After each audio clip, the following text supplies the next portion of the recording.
Hi, welcome to the little library. Today we're going to read Little Miss Fickle. Yesterday we had roasted marshmallows. I tried my first one and it was delicious. We also had s'mores and my shirt smells like s'mores. And I created this yesterday. I don't know why, but it is what it is. Now, back to Little Miss Fickle. Also, I forgot to tell you one thing. At first, I thought it was a Little Miss Freckle. I guess I am a little crazy, but okay, on to the story. Would you like me to tell you a story? If you were Little Miss Fickle, you'd say, yes, please. And then you'd say, no, thank you. And then you'd say, yes again. Little Miss Fickle was one of those people who just could not make up their minds ever about anything.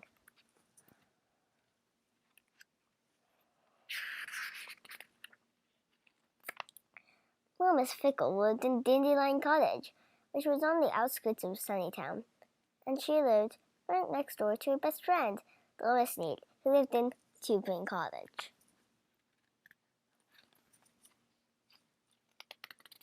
On Monday, Little Miss Fickle and Little Miss Neat went out to lunch in Sunnytown. I'll have the soup to start with, said Little Miss Neat to the waiter as she looked at the menu, followed by the fish. So will I, said Little Miss Fickle.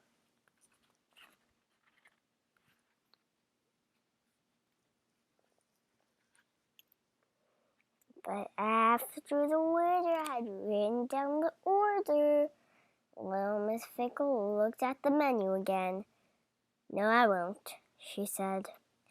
I'll have the salad instead, followed by the roast chicken. The waiter crossed out the first order and wrote down the second. On the other hand, continued Little Miss Fickle, I won't have anything to start with, but then I'll have the eggs. The waiter sighed.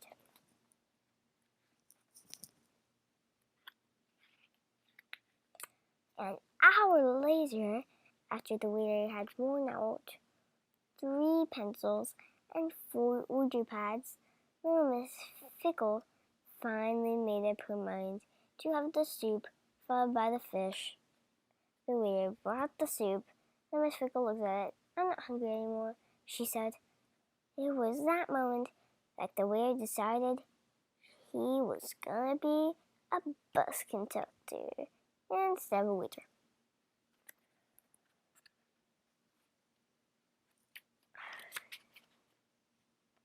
On Tuesday, Little Miss Fickle went to buy a hat.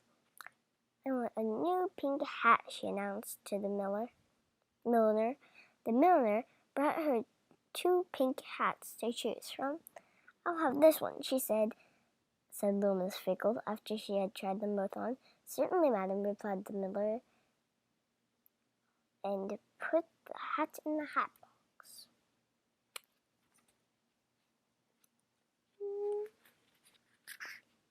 Oh, on the other hand, said Little Miss Fickle, I think I'll have the other hat. The miller took out the first hat of the hat box, and then put the second hat into the hat box.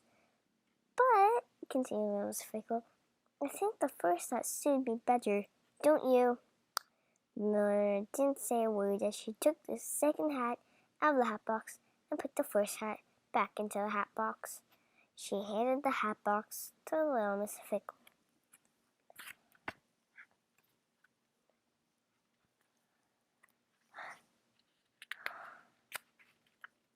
Little Miss Fickle looked at the milliner. Do you have any blue hats? She asked. It was that moment that the milliner decided she was going to be a ballerina instead of a milliner.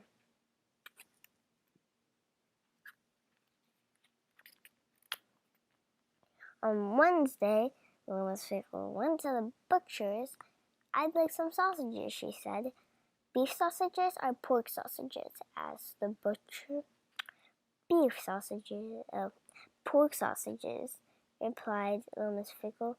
The butcher wrapped up pork sausages.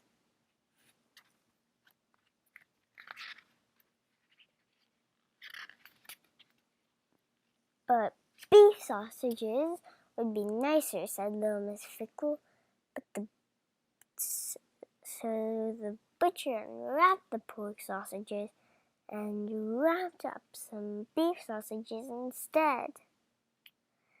On the other hand, continued little Miss Fickle, chops would be tastier. It was that moment that the butcher decided he needed a holiday.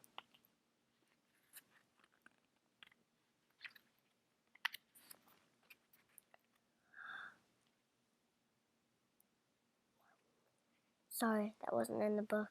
I just had a yawn. But on Thursday, guess what happened?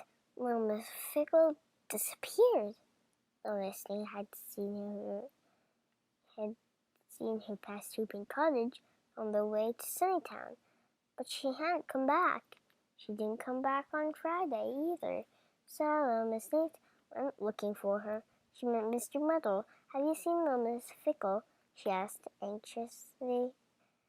Mr. Muddle looked at her in a puzzled sort of way.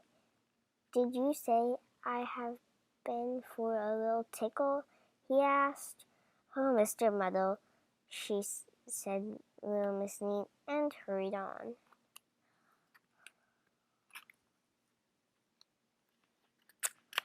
Little Miss Neat met Mr. Forgetful. Have you seen little Miss Fickle? She asked. Mr. Forgetful thought. Well, she said, have you? Mr. Forgetful thought again. Have I what? He asked.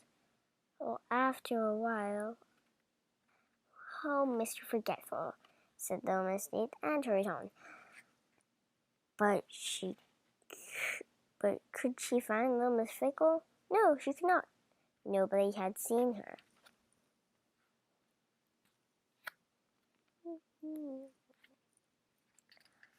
In the Sunnytown Public London Library has 19,999 books. On Saturday afternoon, Miss Fickle reached up and took one of them down from the shelf. I'll read this one, she thought to herself. On the other hand, she thought again, looking at another book. Perhaps I'll read that book instead.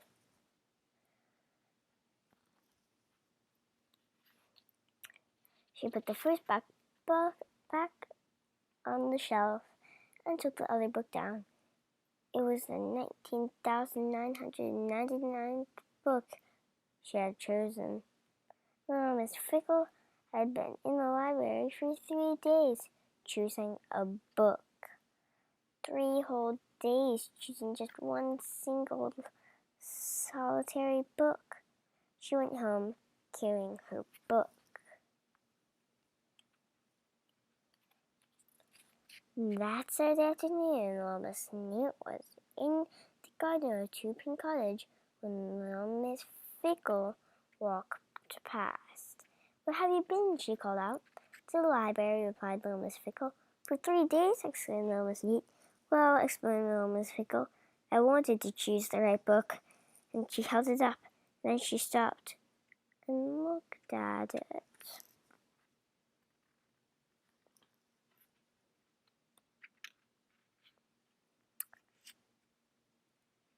Oh,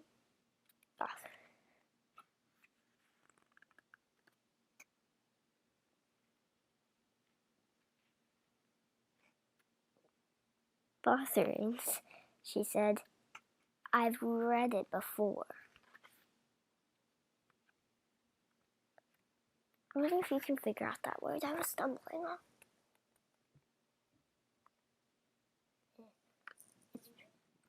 There's a word I've been stumbling on.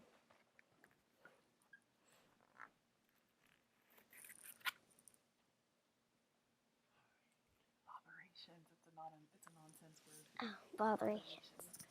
No wonder I didn't know it.